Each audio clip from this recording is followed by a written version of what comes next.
All right, this is building number 10 for the verandas here at Heritage Landing. This building did see some damage from the hurricane. It got to the point to where we had the complete block structure up and finished, but it didn't have the concrete cells filled just yet. That was the next stage before the storm hit. Those little holes down here at the bottom kind of shows a rebar, and the county comes in and makes sure the concrete cells are filled all the way to the bottom. So that was the next stage right before the hurricane hit.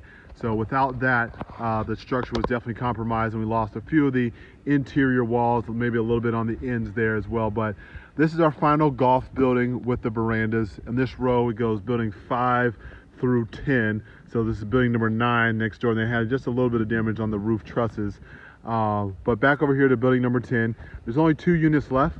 On the right hand side of the building, unit 1015 is a first floor Vermilion, and 1025 is the one we're kind of focused on and talking about. That's the one or the 2 that are actually available still in the building, but we'll kind of walk straight over there. We haven't had the, obviously with the first floor block not complete and some fixing that we need to do there, we don't have the structure for the second floor up just yet, because that comes next in the process. So the staircase would be here to go up to 1025, and that's where the screen and front porch would be, the kitchen, guest bedroom, and then onto the master that goes through the back. So we're basically walking underneath where 1025 would be. So that would be the staircase to get in and up. But if we were upstairs, same thing would be front door here, opening for the sliders right into the kitchen, which then provides for an island would be here, a little peninsula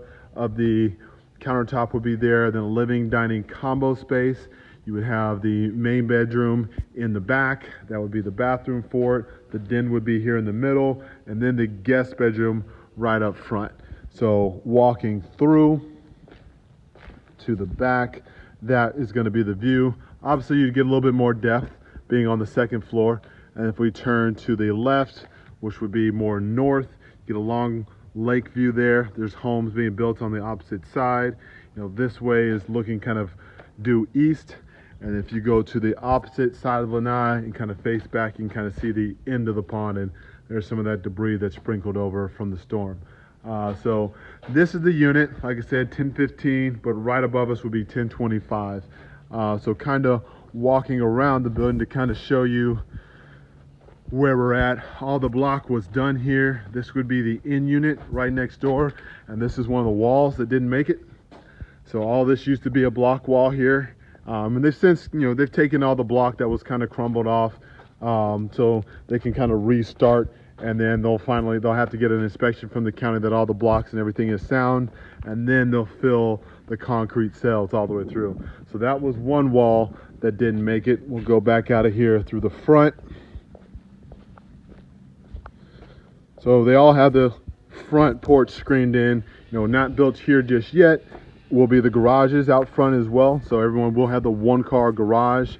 So we're going kind of back out and around. This will be 1015, 1025. So both of the walls, kind of slide back in there. Both the walls were okay here on the interior. Nothing happened there. But I want to say if we go next door, there was another wall that was kind of knocked down. Yeah, so some of these interior walls took some damage. So, you know, part of the first thing they do is they clean all that stuff out. So there's 6 units on the ground floor, 6 units on the second floor. So we just passed 2 to our right, and then this will be the 3rd, 4th, 5th, and 6th. And obviously there's no partition anymore because all those walls, you know, they did take some damage. So this used to be a wall here to separate the next unit. So now we're into the 4th one. There's supposed to be a wall there, and you can kind of see from here of what's left standing. You know, they probably chipped off the remainder of these blocks because it was all compromised, and so there'll be a fresh new wall put up there.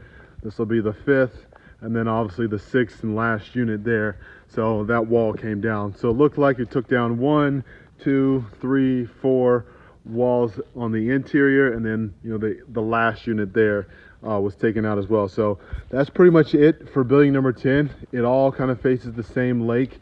This lake runs behind all 5 of the buildings, starting at building 5 at the beginning of the street that's finished, and you can kind of see the back of them. So the building, the furthest out you can see, that's actually building 6.